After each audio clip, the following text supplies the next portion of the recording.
Bismillahirrahmanirrahim. Assalamu alaikum students. Today the topic of our discussion is polyamines.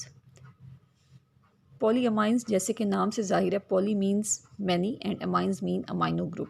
तो एक ऐसा compound, ऐसा organic compound जिसमें मोर देन 2 अमाइनो ग्रुप्स उसके साथ अटैच्ड हों, वो पॉलीअमाइंस में आ जाता है। अल्काइल पॉलीअमाइंस जो हैं ये नेचुरली तौर पर भी पाए जाते हैं और सिंथेटिक फॉर्म में भी होते हैं। अल्काइल पॉलीअमाइंस की जो प्रॉपर्टीज़ हैं वो ये हैं कि ये कलरलेस होते हैं, हाइग्रोस्कोपिक होते हैं कि ये मॉइस्चर को रिटेन कर सकते हैं, इसके अलावा ये वाटर सॉल्युबल होते हैं।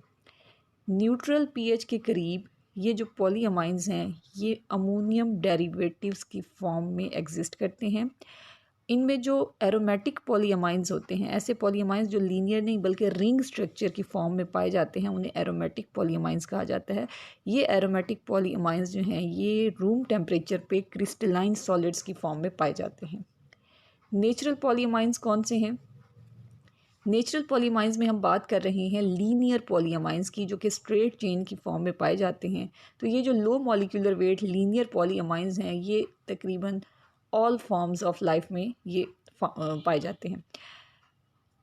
इनमें जो एग्जांपल्स हैं जो मोस्ट कॉमनली एग्जिस्ट करते हैं, इनमें स्पर्मेडीन है और स्पर्मीन है। स्पर्मेडीन जो है ये ट्राईअमाइन है, मींस इसमें 3 अमाइनो ग्रुप इसके कंपाउंड में पाए जाते हैं, और जो स्पर्मीन है ये टेट्राअमाइन है, तो इसमें 4 अमाइनो ग्रुप्स जो हैं ये मौजूद होते हैं। स्ट्रक्चरली और बायोसिंथेटिकली ये दोनों जो हैं ये डाईअमाइन से रिलेटेड होते हैं, या इनका जो स्ट्रक्चर है वो उससे रिजेंबल करता है। ट्राईअमाइन या टेट्राअमाइन ये दोनों स्ट्रक्चरली और बायोसिंथेटिकली जो हैं ये डाईअमाइंस जैसे होते हैं। अब डाईअमाइंस कौन से हैं? डाईअमाइंस में पट्रिसीन है और कैडाविराइन है। तो ये दोनों डाईअमाइंस जो हैं इनसे मिलते जुलते होते हैं बाकी ट्राईअमाइन या tetraamine. Polyamine metabolism is regulated by the activity of the enzyme ornithine decarboxylase. अब पॉलीअमाइन की जो मेटाबॉलिज्म है इसको एक एंजाइम है ऑर्निथीन डीकार्बोक्सिलेज, जो कि इसकी एक्टिविटी को इसकी मेटाबॉलिज्म को, पॉलीअमाइन की मेटाबॉलिज्म को रेगुलेट करता है। उसके अलावा पॉलीअमाइंस जो हैं ये मेमेलियन ब्रेन में हाई कंसनट्रेशन में पाए जाते हैं, मींस मैमल्स के जो ब्रेन हैं उनमें पॉलीअमाइंस की कंसनट्रेशन सबसे ज़्यादा पाई जाती है। ये नेचुरल पॉलीअमाइंस दिखाए गए हैं जिसमें ये स्पर्मिडीन है, जिसमें आप देख सकते हैं कि NH2 एक यहाँ है, दूसरा यहाँ है, ये यहाँ पर है। तो ये 3 जगहों पर अमाइनो ग्रुप दिखाए गए हैं, it means it is a triamine. तो ये लीनियर पॉलीअमाइन है जो कि ट्राईअमाइन की एग्जांपल है। इसी तरह स्पर्मीन में देखें तो इसमें ये 4 अमाइनो ग्रुप्स दिखाए गए हैं, तो ये टेट्राअमाइन है। सिंथेटिक पॉलीअमाइंस क्या हैं? जो नेचुरली नहीं बल्कि सिंथेटिक फॉर्म में इनको सिंथेसाइज किया जाता है, तो ये केमिकल इंडस्ट्री में अहमियत रखते हैं। उसके अलावा रिसर्च लेबॉर्ट्री में भी इनको इस्तेमाल किया जाता है। अब इनको जहाँ यूज़ किया जाता है, यूज़ के हवाले से अगर हम बात करें तो इनको ज़्यादातर एज अ एडिटिव जो है वो यूज़ किया जाता है इन मोटर ऑयल। उसके अलावा एज अ हार्डनर इनको यूज़ किया जाता है, एज अ को रिएक्टेंट या हार्डनर इनको यूज़ किया जाता है एपॉक्सी रेजिन्स के साथ। एपॉक्सी रेजिन्स जो हैं ये एडहेसिव प्रॉपर्टीज़ रखते हैं किसी भी बिल्डिंग मटेरियल में, तो इसमें एज अ हार्डनर जो है ये सिंथेटिक पॉलीअमाइंस जो हैं वो ऐड किए जाते हैं। अब सिंथेटिक पॉलीअमाइंस जो हैं इनकी एग्जांपल्स दी हुई हैं। फर्स्ट इसमें है डाई इथाइलिन ट्राईअमाइन, जैसे कि इसको एब्रीविएट किया गया है DETA, डी से डाई इथाइलिन ट्राईअमाइन। तो डाई इथाइलिन मीन्स जिसमें 2 इथाइलिन ग्रुप हों, जैसे आप यहाँ देख सकते हैं कि CH2 एक यहाँ पर है इथाइलिन, दूसरा CH2 एक यहाँ पर इथाइलिन। 2 इथाइलिन है तो इसलिए इसको डाई इथाइलिन कह रहे हैं। और ट्राईअमाइन 3 अमाइन, NH2 यहाँ पर है, यहाँ पर अमाइनो ग्रुप है और यहाँ पर, तो 3 अमाइनो इसमें हैं और 2 इथाइलिन है, तो इसको डाई इथाइलिन ट्राईअमाइन कहते हैं। ट्राई इथाइलिन टेट्राअमाइन में क्या होगा कि 3 इथाइलिन होंगे और 4 इसमें अमाइन होंगे, इसलिए इसको एब्रीविएट किया गया TETA से, ट्राई इथाइलिन टेट्राअमाइन। तो इसमें आप देखें कि एक यहाँ पर ये 2 और ये तीसरा और ये चौथा, ये 4 इसमें अमाइन हैं, जबकि CH2 जो इथाइलिन है ये इसमें अगर आप देखें ये 3 है, तो ये ट्राई इथाइलिन टेट्राअमाइन है। इसी तरह से टेट्रा इथाइलिन पेंटाअमाइन में क्या होगा कि 4 इथाइलिन होंगे और 5 अमाइनो ग्रुप होंगे। फिर इसमें पेंटा इथाइलिन हेक्साअमाइन में क्या होगा कि 5 इथाइलिन होंगे, 6 अमाइनो ग्रुप होंगे। और इसके अलावा नेक्स्ट है इसमें मैक्रोसाइक्लिक पॉलीअमाइंस। मैक्रोसाइक्लिक में एग्जांपल है 1,4,7 ट्राईएज़ोसाइक्लोनोनेम। तो ये मैक्रोसाइक्लिक हैं जो कि साइक्लिक फॉर्म में होंगे, इसका फार्मूला भी दिया हुआ है। इसके अलावा ट्रिस 2 एमाइनो इथाइल एमाइन है विच इज़ अ ब्रांच्ड पॉलीअमाइन। तो ये ब्रांच्ड फॉर्म में पाया जाता है। ये कुछ केमिकल स्ट्रक्चर्स दिखाए गए हैं पॉलीअमाइंस के, जिसमें ये प्यूट्रिसिन दिखाया गया है, कैडाविराइन, स्पर्मिडीन और स्पर्मीन। ये प्यूट्रिसिन और कैडाविराइन जो है ये डाई अमाइन है, इनमें 2 अमाइनो ग्रुप्स हैं। स्पर्मिडीन जो है ये ट्राई अमाइन है और स्पर्मीन जो है ये टेट्रा अमाइन है।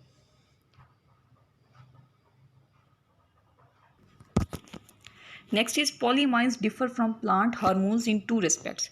अब ये जो पॉलीअमाइंस हैं ये प्लांट हार्मोन्स से कुछ डिफरेंट हैं। किस हवाले से कि फ़र्स्ट इसमें जो डिफरेंस है वो ये है कि जो प्लांट हार्मोन्स होते हैं वो बहुत कम कंसनट्रेशन में, जैसे कि माइक्रोमोलर की कंसनट्रेशन में वो पाए जाते हैं और इतनी कम कंसनट्रेशन में वो अपनी एक्टिविटी भी शो करते हैं। जबकि जो पॉलीअमाइंस हैं they are present in abundance, ये ज़्यादा मिकदार में पाए जाते हैं, मिली मोलर कंसनट्रेशंस में ये पाए जाते हैं और मिली मोलर कंसनट्रेशंस में ये अपनी एक्टिविटी भी शो करते हैं। दूसरा जो है इसका डिफरेंस ये कि polyamines are poorly translocated. Plant hormones जो हैं वो ज़्यादा ट्रांसलोकेट करते हैं या मूवमेंट शो करते हैं, ट्रांसलोकेट होते हैं from one part two another, जबकि पॉलीअमाइंस में इतनी ज़्यादा ट्रांसलोकेशन नहीं होती। Evans and Mellenberg concluded that polyamines are not plant hormones, although they might be considered as plant growth regulators or merely one of several kinds of metabolites needed for certain developmental processes. अब 2 scientist हैं, Evans मेलनबर्ग, ये 2, इन्होंने ये कहा कि ये जो polyamines हैं ये इनफैक्ट प्लांट हार्मोन्स नहीं हैं, आल्दो इनको हम प्लांट ग्रोथ रेगुलेटर्स में इंक्लूड करते हैं। वो कहते हैं ये कुछ इस तरह के मेटाबोलाइट्स हैं जो कि प्लांट की डेवलपमेंटल प्रोसेसेस के लिए ज़रूरी होते हैं, उसकी डेवलपमेंट को कंप्लीट करने के लिए। न्यूट्रल पीएच पे ये जो पॉलीअमाइंस हैं ये पॉलीवेलेंट केटाइंस की फॉर्म में पाए जाते हैं। केटाइंस जो है पॉजिटिवली चार्ज होते हैं, तो पॉजिटिव चार्ज इनमें जो है वो अमाइन ग्रुप होता है। पॉलीअमाइन है ना कि बहुत सारे इसमें अमाइनो ग्रुप होते हैं, तो वो जो अमाइनो ग्रुप होता है उस पर पॉजिटिव चार्ज होता है, जिसकी वजह से हम इन्हें पॉलीवेलेंट केटाइंस कहते हैं। अब इनके ऊपर जो पॉजिटिव चार्ज होता है अमाइनो ग्रुप का, वो अमाइनो ग्रुप जो है वो नेगेटिवली चार्ज फॉस्फेट ग्रुप के साथ बाइंडिंग करता है। ठीक है, पॉजिटिव की बाइंडिंग होती है ना नेगेटिव के साथ, तो अमाइनो ग्रुप जो इनका पॉजिटिवली चार्ज है वो बाइंडिंग करता है नेगेटिवली चार्ज फॉस्फेट ग्रुप के साथ। अब वो नेगेटिवली चार्ज फॉस्फेट ग्रुप किसका होगा? किसी भी एनाइन का होगा, नेगेटिवली चार्ज कंपाउंड का। जैसे कि इसमें डीएनए है, आरएनए है, फॉस्फोलिपिड्स हैं, इनमें नेगेटिवली चार्ज फॉस्फेट ग्रुप्स पाए जाते हैं। डीएनए में भी नेगेटिवली चार्ज फॉस्फेट होता है, आरएनए भी और फॉस्फोलिपिड्स, इन सब में। तो ये पॉलीवेलेंट एनाइंस कहलाते हैं। DNA, RNA and phospholipids are polyvalent anions, क्योंकि इनमें नेगेटिवली चार्ज फॉस्फेट ग्रुप पाया जाता है। जबकि जो पॉलीअमाइंस हैं वो क्या हैं? वो पॉलीवेलेंट केटाइंस हैं, पॉजिटिवली चार्ज अमाइनो ग्रुप की वजह से। तो इनका जो पॉजिटिवली चार्ज अमाइनो ग्रुप है वो इन पॉलीवेलेंट एनाइंस के नेगेटिवली चार्ज फॉस्फेट ग्रुप के साथ बाइंड करता है और इन मैक्रोमॉलिक्यूल्स को स्टेबलाइज करता है। This binding characteristic may also affect membrane permeability and increase transcription of DNA and translation of RNA in plants and animal cells. अब इनके इस बाइंडिंग कैरेक्टरिस्टिक की वजह से कि इनके अमाइनो ग्रुप की जब बाइंडिंग होती है फॉस्फेट ग्रुप के साथ, तो इसकी वजह से मेम्ब्रेन परमेबिलिटी भी इफ़ेक्ट होती है और ये ट्रांसक्रिप्शन और ट्रांसलेशन को भी इंक्रीज़ करते हैं प्लांट्स और एनिमल्स में। इसके अलावा स्पर्मीन और स्पर्मिडीन जो हैं ये डीएनए पैकेजिंग में भी इस्तेमाल होते हैं। अक्रंस ऑफ पॉलीअमाइंस इन प्लांट्स में ये किस फॉर्म में पाए जाते हैं? तो प्लांट्स में ये फ्री पॉलीअमाइंस की फॉर्म में भी पाए जाते हैं, उसके अलावा बाउंड फॉर्म्स में भी पाए जाते हैं। बाउंड फॉर्म्स में जब ये पाए जाते हैं तो ये किसी और कंपाउंड के साथ कॉन्जुगेटेड होते हैं, जैसा कि ये फिनोलिक कंपाउंड्स के साथ कॉन्जुगेटेड होते हैं। इसमें एग्जांपल हैं हाइड्रोक्सीसिनेमिक एसिड की, कॉमरिक एसिड और कैफेइक एसिड। तो ये बाउंड फॉर्म्स हैं पॉलीअमाइंस की, जिसमें पॉलीअमाइंस जो है ये कॉन्जुगेटेड होते हैं with some phenolic compound. Bound polyamines constitute significant fraction of total polyamines and may also be functionally as important as free polyamines. तो ये टोटल पॉलीअमाइंस में जो है ये सिग्निफिकेंट अमाउंट जो है वो इन बाउंड पॉलीअमाइंस की होती है। फ्री पॉलीअमाइंस भी होते हैं लेकिन बाउंड पॉलीअमाइंस जो है वो ज़्यादा कंसंट्रेशन में होते हैं और ये उतने ही इंपॉर्टेंट होते हैं, उतनी ही अहमियत रखते हैं जितने कि फ्री पॉलीअमाइंस रखते हैं। Next is biosynthesis of polyamines. इनकी सिंथेसिस कैसे होती है? जैसे हमें पता है कि ये पॉलीअमाइंस हैं तो इनकी जो सिंथेसिस है वो अमाइनो एसिड से होती है। दो अमाइनो एसिड्स ऐसे हैं जो कि सिंथेसिस करते हैं पॉलीअमाइंस की। इसमें first one is lysine and the other is arginine. ये दो अमाइनो एसिड्स ऐसे हैं जो कि पॉलीअमाइंस की सिंथेसिस करते हैं। अब जैसे कि कैडावरीन है, कैडावरीन इज सिंथेसाइज्ड फ्रॉम लाइसिन। तो ये कैडावरीन पॉलीअमाइन जो है ये लाइसिन से बनता है और लाइसिन की होती है decarboxylation in the presence of lysine decarboxylase. जैसे आप यहाँ पर देखें तो ये लाइसिन का फार्मूला दिखाया गया है। लाइसिन की डीकार्बोक्सिलेशन हो रही है, इसमें से कार्बन डाइऑक्साइड जब रिमूव होगा तो ये यहाँ पर जो ये COO लिखा हुआ है ये कार्बन डाइऑक्साइड रिमूव हो गया, ठीक है। बाकी ये जो प्रोडक्ट है ये स्ट्रेट चेन का ये बना लेगा कैडावरीन, और ये NH2 जो है ये भी इसके साथ यहाँ पर देखें ये मौजूद है। यहाँ एक NH2 ये है, एक ये है, तो ये कैडावरीन जो है ये डाई अमाइन फॉर्म में पाया जाता है। इसके अलावा पुट्रिसिन, स्पर्मिडीन और स्पर्मीन ये जो पॉलीअमाइंस हैं ये आर्जिनिन से सिंथेसाइज होते हैं। आर्जिनिन भी अमाइनो एसिड है। तो putrescine can be synthesise from arginine by 2 different routes. अब पुट्रिसिन की जो सिंथेसिस होती है फ्रॉम आर्जिनिन ये 2 तरीक़ों से होती है। एक तो ये है कि इसमें इसकी सिंथेसिस में ऑर्निथीन एज अ इंटरमीडिएट होता है। दूसरा जो इसमें रूट है सिंथेसिस का उसमें एगमाटीन जो है वो इंटरमीडिएट होता है इसकी सिंथेसिस में। वेदर ऑर्निथीन और एगमाटीन इज़ एन इंटरमीडिएट, तो ये दोनों तरीक़ों से ये इसकी सिंथेसिस हो सकती है। However the second route through agmatine appears to be the principal route of putrescine synthesis in plants. Plants में ज़्यादातर सिंथेसिस ऑर्निथीन से ज़्यादा एगमाटीन के ज़रिए देखी गई है। अब यहाँ पर हम देख रहे हैं कि ये है वो अमाइनो एसिड आर्जिनिन जिससे सिंथेसिस होनी है किसकी, पुट्रिसिन की। तो ये आर्जिनिन अमाइनो एसिड है, उसका ये फार्मूला दिखाया गया है, ठीक है। आप इस साइकिल को बाय नेम भी कर सकते हैं कि अगर आप इसमें फार्मूला ना लिखें तो बाय नेम ही आप ये साइकिल दिखा सकते हैं। तो आर्जिनिन जो है, आर्जिनिन में ये हो सकता है कि एक रूट उसका ये दिखाया गया है, दूसरा रूट ये दिखाया गया है। हमने कहा ना कि 2 तरीक़ों से इसकी सिंथेसिस होती है।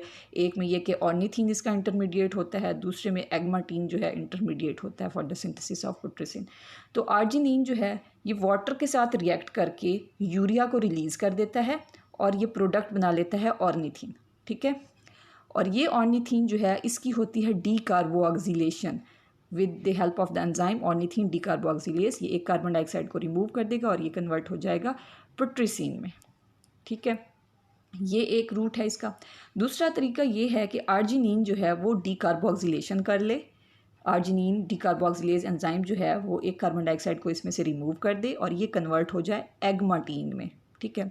एगमाटीन एक्ट करेगा यहाँ पर एज एन इंटरमीडिएट। अब एगमाटीन जो है ये भी रिएक्ट करेगा वाटर के साथ, कार्बन डाइऑक्साइड को रिमूव करेगा, अमोनिया ग्रुप जो हैं 2 अमाइनो ग्रुप वो इसमें से रिमूव होंगे और ये कन्वर्ट हो जाएगा पुट्रिसिन में। तो ये 2 रूट्स हैं इसमें, थ्रू ऑर्निथीन या फिर थ्रू एगमाटीन जो है ये सिंथेसाइज करेगा पुट्रिसिन को। Putrescine is a diamine. फिर अब ये जो पुट्रिसिन जो कि डाई अमाइन है ये कन्वर्ट हो सकता है ट्राई अमाइन में, फिर टेट्रा अमाइन में, मीन्स बाकी जो अमाइंस हैं वो फिर इससे सिंथेसाइज होंगे। अब ये जो डाई अमाइन पुट्रिसिन है ये ट्राई अमाइन स्पर्मिडीन भी बना सकता है by the enzyme spermidine synthase. तो इसमें 2 ग्रुप हैं अमाइनो और एक इथाइलिन है, तो इसमें क्या चाहिए, इसमें 3 अमाइनो और 2 इथाइलिन ग्रुप चाहिए। तो ये जो अमाइनो ग्रुप और इथाइलिन ग्रुप है ये कहाँ से आएगा, ये आएगा यहाँ आप देखें डीकार्बोक्सिलेटेड सैम दिखाया गया, यहाँ से आएगा ये, ठीक है।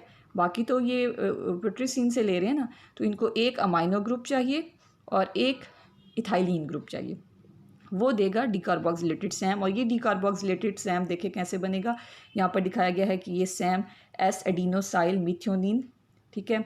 सैम जो कि आपने इथाइलिन की बायोसिंथेसिस में भी इसका पढ़ा था कि ये उसमें एज एन इंटरमीडिएट एक्ट करता है। तो ये सैम के 2 मॉलिक्यूल्स हैं, ये डिकार्बोक्सिलेशन करेंगे with the help of decarboxylase enzyme, इसमें से कार्बन डाइऑक्साइड रिमूव हो जाएगी और बाकी जो प्रोडक्ट बच जाएगा उसको हम कहेंगे डिकार्बोक्सिलेटेड सैम। इसके भी 2 मॉलिक्यूल्स होंगे। अब ये जो डिकार्बोक्सिलेटेड सैम है, एस एडिनोसाइल मिथियोनिन हम इसे कहते हैं, ये इसका ये एडिनिन है डबल रिंग स्ट्रक्चर, ये राइबोज शुगर है और ये मिथियोनिन है। इसको भी आप बाय नेम लिख सकते हैं, पूरा साइकिल आप बाय नेम दिखा सकते हैं अगर आप फार्मूला ना लिखना चाहें। तो ये जो डिकार्बोक्सिलेटेड सैम है ये एक अमाइनो और एक इथाइलिन ग्रुप ऐड करेगा इस पुट्रिसिन के साथ, ठीक है, और फिर इस पुट्रिसिन के साथ ऐड करेगा और ये कन्वर्ट कर देगा इसको स्पर्मिडीन में। फिर अब जो स्पर्मिडीन है ये ट्राई अमाइन है, ये कन्वर्ट हो सकता है टेट्रा अमाइन में। अगेन इसको फिर एक और अमाइनो ग्रुप और एक इथाइलिन ग्रुप चाहिए, वो क्योंकि यहाँ पर हमने कहा 2 मॉलिक्यूल्स हैं सैम के, तो एक मॉलिक्यूल यहाँ पर दे रहा है अमाइनो और इथाइलिन, और दूसरा मॉलिक्यूल जो है वो इस स्टेप पे स्पर्मिडीन को देगा, एक अमाइनो और एक इथाइलिन, और ये कन्वर्ट कर देगा इसको स्पर्मीन में, ठीक है। अब स्पर्मीन क्या है, ये टेट्रा अमाइन है, इसमें 4 अमाइनो ग्रुप हैं और 5 इथाइलिन है, सॉरी इसमें 3 इथाइलिन है और 4 इसमें अमाइनो ग्रुप हैं। Spermidine and spermine are synthesised from putrescine by sequential addition of NH2 amino group and CH2, जो कि CH2 बॉन्ड बनता है इथाइलिन का। तो एक अमाइनो और एक इथाइलिन की एडिशन से स्पर्मीन और स्पर्मिडीन जो है सिंथेसाइज होते हैं from putrescine, from which is given by decarboxylated S adenosyl methionine SAM in the presence of spermidine synthase and spermine synthase respectively. अब SAM SAM is an intermediate of ethylene biosynthesis in plants की, ये ethylene की जब हम synthesis पढ़ते हैं तो उसमें ये एज एन इंटरमीडिएट एक्ट करता है। नेक्स्ट इसमें है physiological effects of polyamines in plants की। अब ये जो पॉलीअमाइंस हैं इनका क्या रोल है, अगर ये मेटाबोलाइट्स हैं या कोई केमिकल्स कंपाउंड्स हैं तो ये क्या अपनी एक्टिविटी शो करते हैं प्लांट्स में। एक तो इनका रोल है in control of flowering as component of floral stimulus. Component of floral stimulus मतलब फ्लोरल स्टिमुलस के साथ मिलके ये अपना रोल प्ले करते हैं इन इनिशिएशन ऑफ फ्लावरिंग। दूसरा इसमें है रेगुलेशन ऑफ एम्ब्रियोजेनेसिस, एम्ब्रियोजेनेसिस की स्टेज पे उसको ये रेगुलेट करते हैं उस प्रोसेस को। Delaying senescence of detached leaves, ऐसे लीव्स जो कि ब्रांच से अटैच नहीं होते, अलग हो जाते हैं, डिटैच्ड होते हैं, उनमें भी ये सीनिसेंस को रिटार्ड करते हैं, लॉस ऑफ क्लोरोफिल को डिले करते हैं। फिर इसमें है stabilisation of membranes and isolated protoplast, जो आइसोलेटेड प्रोटोप्लास्ट होते हैं या फिर मेम्ब्रेन्स होती हैं उनको ये स्टेबलाइज करते हैं।